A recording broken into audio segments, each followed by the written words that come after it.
Mga latay sa likod, pasa, pati kagat sa masiyalang bahagi ng katawan. Yan ang kalunos-lunos na sinapit ng 4 na taong gulang na batang lalaki sa kamay umano ng babaeng kinakasama ng kanyang ina sa Dasmariñas, Cavite. Kwento ng tiyuhin ng biktima, Huwebes ng gabi, nag-inuman ng suspect at ilan nilang kaanak. Pagkatapos daw nito, nakarinig siya ng ingay sa kwarto ng suspect at biktima. Nakita raw niya ang suspect na sinaktan ang kanyang pamangkin. Binato ng tsinelas. Natumba yung bata. Pagtayo ng bata, hinampas ng 3 beses. Tumigil lang daw ang paghampas sa bata nang mapansin ng suspect na nakasilip ang tiyuhin.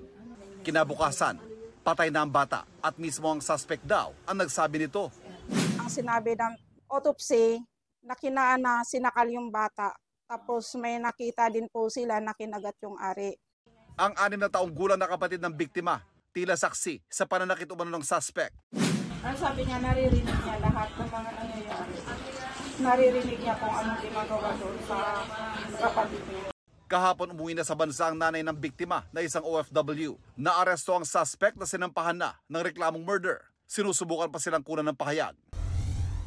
Sa Cebu City, sinaksak na isang lalaki ang kanyang sariling tatay. Base sa investigasyon, napagsabihan daw ng tatay ang suspect na nagbantang sasaktan ang kanyang nanay.